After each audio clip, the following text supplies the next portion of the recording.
The second tool is about reforms, and lots of reforms have been announced in this budget.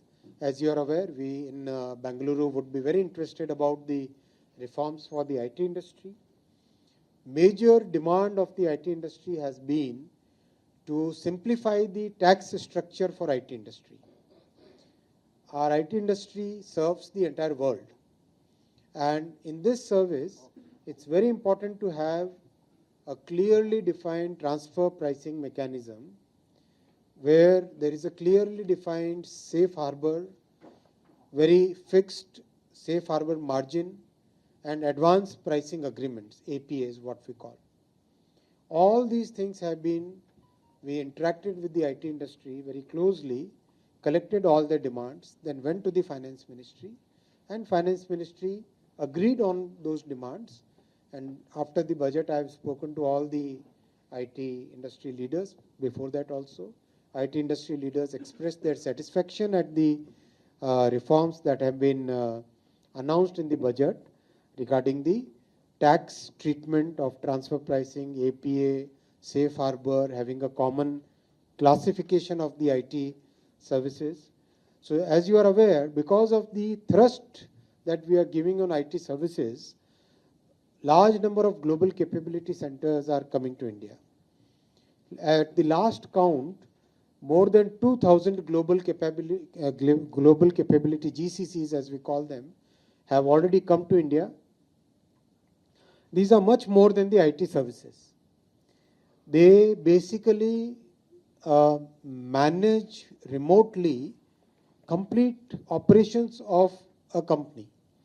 So for example, if it is a shipping line, managing the maintenance, managing the insurance, managing the movement, managing the bunkering, everything is done out of India now in the GCCs.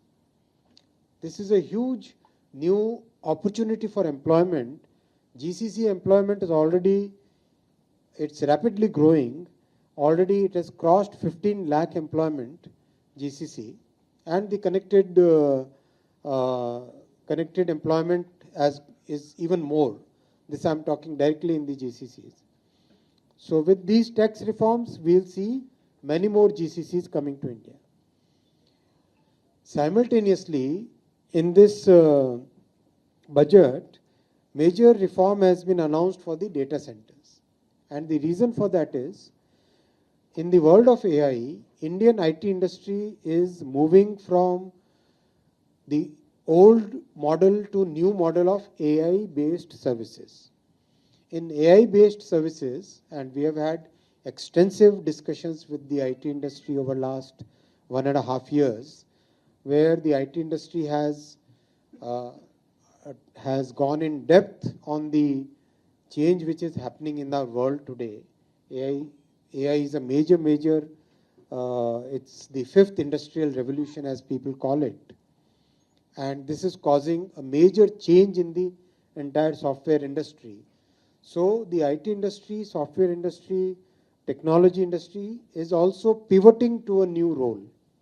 That new role is, how do we provide AI-based services to the world? And for that, as you know, in the 5-layer architecture of AI, data center provides the major infrastructure for all AI-based services. If we have data centers, then we can provide AI services to the world. So that's why it's very important to have rapid growth of data centers in our country. So that's why there was a simplification, major simplification announced.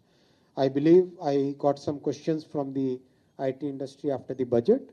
We have clarified very clearly from the finance ministry that both the domestic and foreign investors will be treated at par. Both the domestic and the foreign investors will be treated at par as far as the tax benefits on the data centers are concerned. Similarly, there are many simplifications regarding seafoods, regarding leather products, regarding textiles, regarding garments like microwave ovens, aircraft manufacturing, aircraft parts, MRO, many simplifications have been done in customs reforms have been announced. And in just in the last 1 year, almost 350 reforms have been taken up, and many more reforms will happen in the coming times. So manufacturing, reforms and inclusive growth.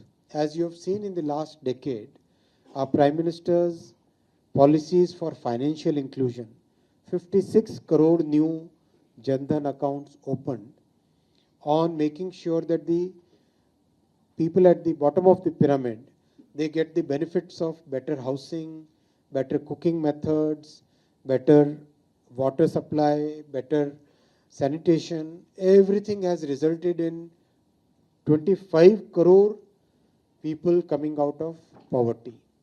And this is a very big achievement for the country, because for decades and decades, the Congress governments were just declaring Garibi Hatao.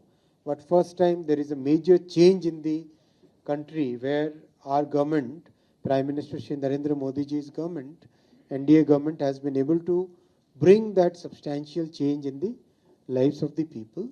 And that thrust will continue to be there. So our government, in this budget, our Prime Minister has given priority to people over populism. Prime Minister has given priority to people over populism. Prime Minister has given priority to reforms over short-term fixes. Prime Minister has laid the roadmap for 2047. Our Finance Minister has very clearly and in very concise and a very elaborate way, very articulated and rolled out the roadmap for 2047 in this budget.